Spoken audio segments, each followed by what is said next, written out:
Hai, apa kabar semuanya? Semoga kabar Anda baik-baik saja. Terima kasih karena sudah memberikan support dan juga kesetiaan Anda untuk membangun channel Codot Film. Yuk kita lanjutkan alur ceritanya, sambil siapin kopi dan cemilan, setting suara volume full. Gasken. Dia berdiri.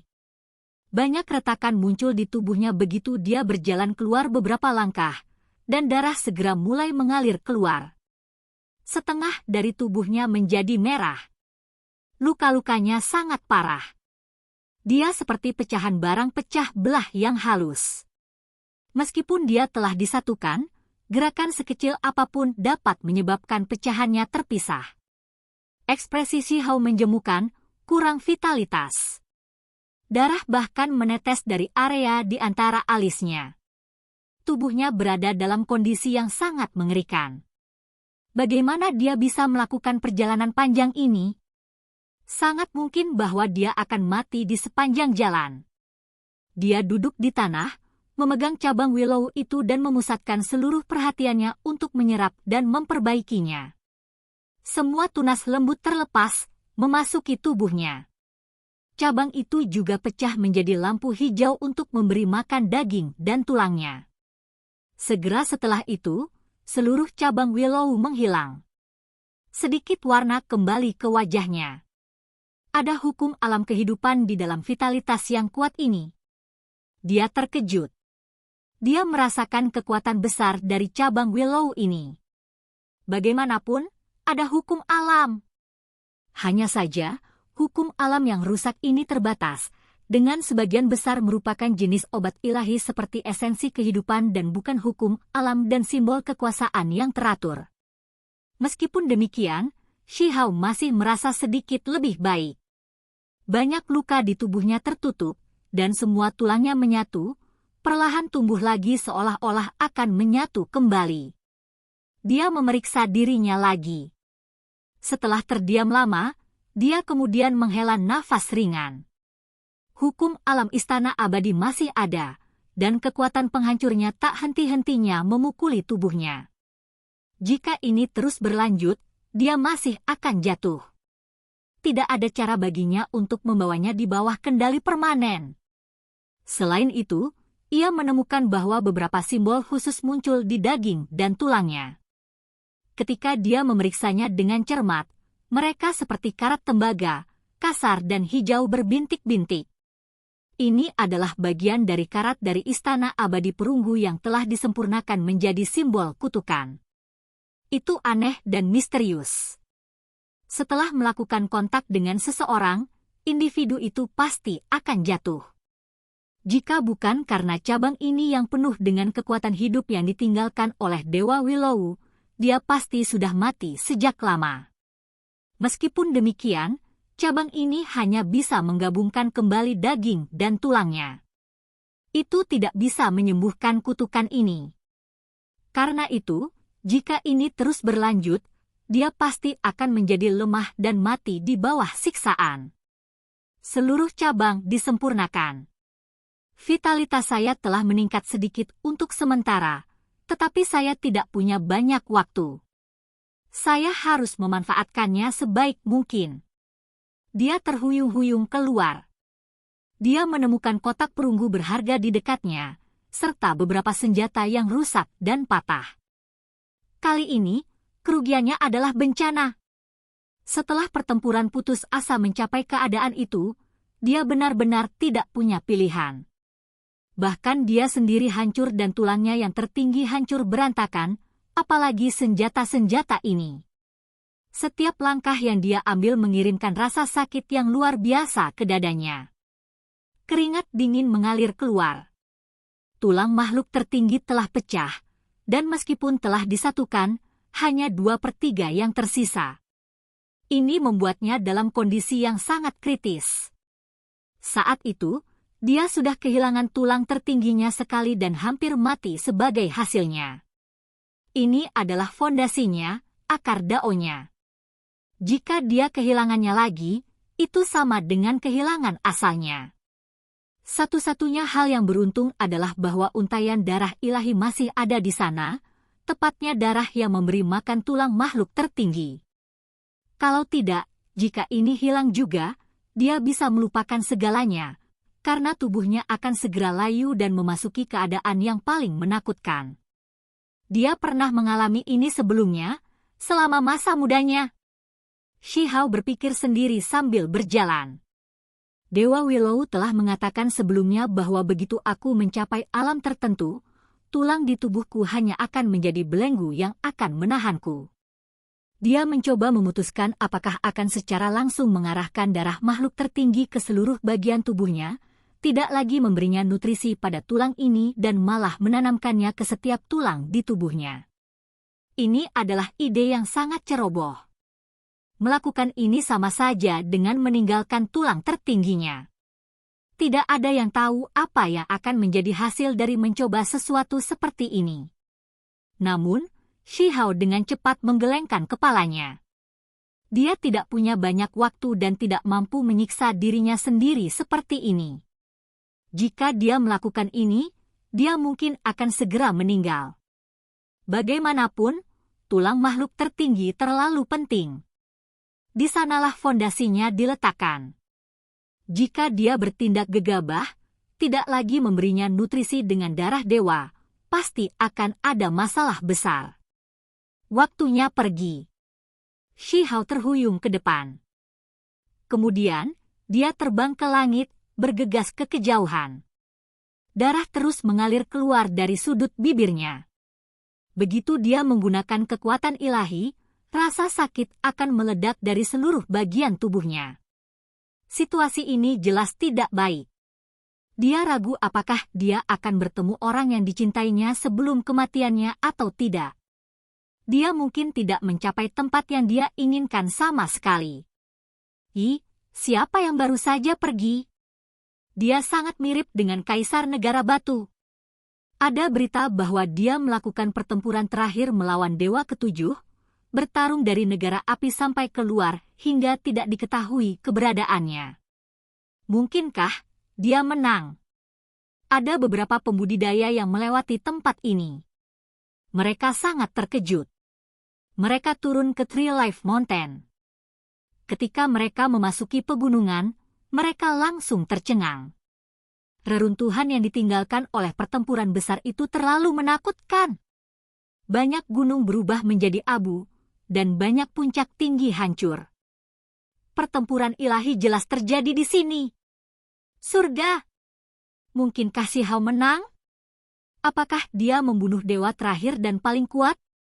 Apakah dia mencoba menentang surga? Beberapa individu dipindahkan.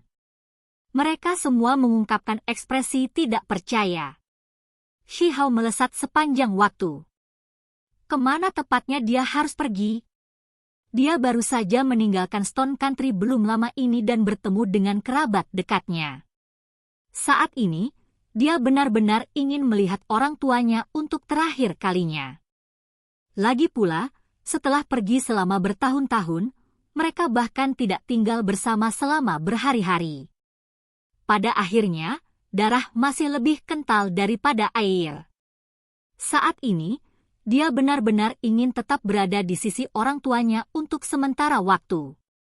Setelah itu, dia akan pergi dan menemukan dirinya sebagai tempat peristirahatan terakhir. Dia melaju. Tujuan pertamanya adalah ibu kota Kekaisaran Negara Batu sehingga dia bisa menggunakan altarnya. Kalau tidak, bagaimana dia bisa melintasi jarak yang begitu jauh? Yang mulia, Anda. Ketika mereka melihat Shi Hao turun dari langit sambil berlumuran darah, para penjaga kekaisaran semua tercengang. Tubuh mereka gemetar tak terkendali. Apa yang terjadi dengan kaisar manusia? Seluruh tubuhnya dipenuhi luka, dan dia hampir mati. Semua orang berkumpul, memanggil ahli pengobatan untuk merawatnya. Seorang kaisar dari suatu negara yang terluka sampai tingkat ini benar-benar pemandangan yang menakutkan dan mengejutkan. Yang mulia, dewa terakhir, para penjaga bertanya dengan ragu. Dia dibunuh olehku. Shi Hao menjawab. Dia menyerahkan negara yang rusak yang melindungi tombak ilahi dan mematahkan pedang magis dewa sejati kepada mereka. Dia tenggelam dalam keheningan sesaat. tidak ada waktu tersisa, atau dia pasti akan mengambil beberapa artefak magis ilahi dari sekte barat dan tempat-tempat lain untuk menebus kerugian mereka. Semua sekte besar itu turun dari alam yang lebih tinggi untuk membunuhnya, jadi dia secara alami menginginkan penjelasan. Yang mulia, kemana Anda pergi? Para penjaga melihat bahwa dia akan pergi. Mereka semua terkejut. Aku akan melakukan perjalanan panjang, kata Shi Hao. Ketika dia berdiri di altar, dia ragu-ragu lagi, bahkan merasa sedikit ragu tentang apa yang harus dilakukan. Matanya menjadi redup. Dia berkata pada dirinya sendiri, jika saya pergi menemui orang tua saya, meskipun saya dapat memenuhi keinginan saya, mereka pasti akan khawatir dan merasa sedih. Shi Hao merasa sedih. Dia benar-benar ingin melihat orang tuanya, tetapi dia merasa jika dia pergi menemui mereka sekarang, dia hanya akan meninggalkan mereka dengan kesedihan, dan penderitaan. Dia tidak punya banyak waktu lagi. Ketika dia memikirkan bagaimana perasaan orang tuanya, dia segera berhenti. Wajahnya menjadi sangat gelap dan suram, dan hatinya sakit. Mungkinkah dia tidak bisa melihat orang tuanya lagi? Namun, dia benar-benar ingin melihat mereka untuk terakhir kalinya, bahkan jika itu hanya sekilas. Aku hanya akan melihat mereka untuk terakhir kalinya dari kejauhan. Saya tidak akan membiarkan mereka melihat saya, dan kemudian saya akan pergi, mencari tempat yang tenang untuk mengubur diri saya sendiri sehingga orang lain tidak akan mengetahui kematian saya. Shi Hao berkata dengan emosional. Hatinya agak sakit saat dia menatap cakrawala. Dia berdiri di sana dengan tenang untuk beberapa saat. Ketika dia memikirkan orang tuanya, dia juga memikirkan adiknya. Dia berkata pada dirinya sendiri, saya perlu mengunjunginya. Ada beberapa hal yang tidak bisa dikatakan kepada orang tuanya. Dia tidak bisa menghadapi mereka, tidak bisa membiarkan mereka merasa patah hati. Namun, dia bisa memberitahu Qin Hao, mempercayakannya dengan tugas merawat ayah dan ibunya di masa depan. Mungkin aku seharusnya tidak melihat orang tuaku, tapi aku bisa mengunjunginya di Gunung Abadi. Dia membuat keputusannya. Shi Hao tahu bahwa Shi Ziling dan istrinya berada di wilayah gurun, mencarinya. Mereka pasti belum kembali ke Gunung Abadi. Aku ingin melihat mereka, tapi aku tidak bisa. Batu kecil itu berkata dengan suara lembut. Gelombang kesedihan melanda dirinya. Dia mengaktifkan altar dan bergegas ke lorong sebelum menghilang dari ibu kota kekaisaran negara batu. Tahukah kamu? Batu kecil itu menantang surga. Dia membunuh dewa terakhir. Kaisar batu berusia tidak lebih dari 15 atau 16 tahun, namun dia membantai dewa. Dia membunuh Huang Yu yang paling kuat dan benar-benar menghentikan terjadinya bencana. Berita menyebar dari Tree Life Mountain, Stone Country Imperial Palace dan bergema ke seluruh dunia. Setiap pembudidaya di wilayah gurun dibiarkan menganga dan tidak bisa berkata-kata. Seorang pemuda tiba-tiba membantai dewa satu demi satu, membunuh 7 total, memusnahkan semua keberadaan kuat yang menyalakan api ilahi mereka.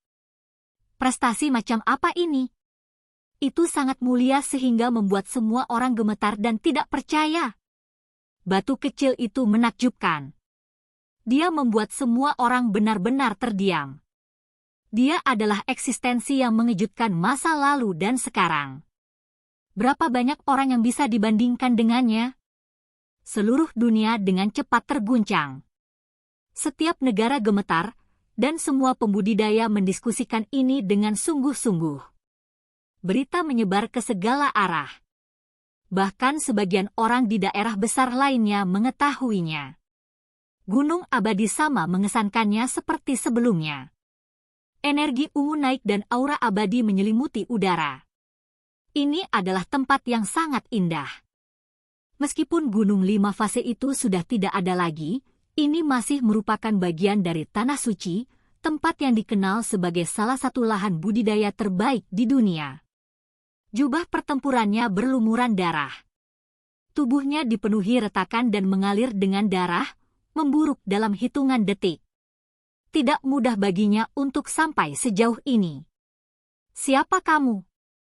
Pakar yang melindungi gerbang gunung berteriak. Kemudian, matanya dengan cepat melebar. Dia berteriak ketakutan, "Batu kecil." Orang-orang di sini segera tercengang, dan kemudian mereka mulai mundur sedikit demi sedikit. Pemuda ini telah meninggalkan gunung abadi dengan kesan yang terlalu dalam. Saat itu, karena marah, dia membalikkan gunung 5 fase, mengejutkan ke-8 wilayah. Informasi segera menyebar ke kedalaman tanah murni, memperingatkan semua ahli di sini. "Ini kamu, batu kecil, kamu berani datang menimbulkan masalah di gunung abadiku." Seorang ahli berteriak dengan wajah mendung. Yang lain semua menyatakan persetujuan mereka, mengungkapkan niat membunuh. Mereka semua memendam permusuhan besar terhadapnya. Shi Hao menyeka darah dari sudut bibirnya dan berkata, "Aku tidak datang ke sini untuk bertarung. Tolong minta adikku untuk keluar. Aku punya beberapa kata untuk memberitahunya." Ada yang tidak beres. Dia tampaknya terluka dan sangat serius. Seseorang berkata dengan suara rendah. Pakar muda itu mengungkapkan ekspresi terkejut. Dia sebelumnya telah mendengar bahwa Shi Hao akan bertarung melawan dewa. Mungkinkah dia terluka, merusak fondasinya? Dia bisa dengan jelas merasakan bahwa aura batu kecil itu lemah, dan tubuhnya dipenuhi retakan, seolah-olah dia akan jatuh kapan saja. Beberapa orang saling memandang, dan kemudian mereka berjalan maju bersama, melepaskan kekuatan ilahi yang kuat. Hong! Ada gelombang aura yang sangat mengerikan yang mengalir, menyebabkan bau darah keluar dari tenggorokan Shi Hao. Darah telah melonjak. Meskipun gunung abadi telah mengalami bencana, masih ada beberapa ahli tertinggi yang bersembunyi yang masih hidup.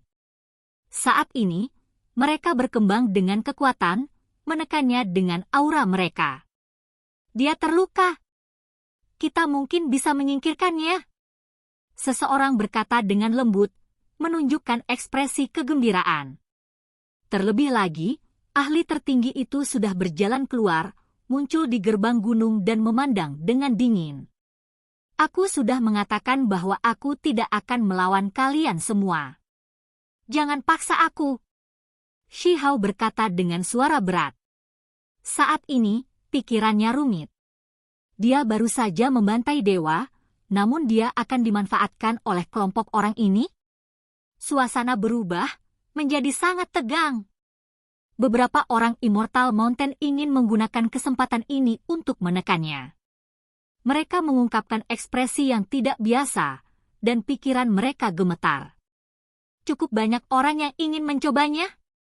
Batu kecil, situasimu tidak terlihat terlalu bagus. Mungkinkah Anda akan mati? Seseorang berkata dengan mencibir. Bahkan dalam keadaan seperti itu, kamu ingin melangkahi gunung abadiku. Niat dingin merembes keluar dari wajah ahli tertinggi itu. Dia berjalan lebih dekat selangkah demi selangkah, memancarkan tekanan kuat dari tubuhnya. Dia tidak menunjukkan sedikit pun niat baik dan siap menyerang kapan saja. Ketika harimau jatuh, bahkan anjing mulai bertindak mendominasi, kata Shi Hao lembut. Di hari lain, orang-orang ini tidak akan berani bertindak tanpa pandang bulu. Alisnya berdiri tegak, dan kemudian dia berkata, "Aku sudah mengatakan bahwa aku datang untuk melihat adik laki-lakiku. Jangan paksa aku." Heng! Pakar tertinggi itu mendengus. Ketika dia memikirkan dendam besar Shi Hao yang menjungkir balikan gunung abadi, wajahnya segera jatuh lebih jauh. Sekelompok orang mengikuti di belakangnya. Mereka menunjukkan kekuatan mereka untuk menekan Shi Hao. Kekuatan yang luar biasa membuat darah mengalir keluar dari sudut bibirnya lagi.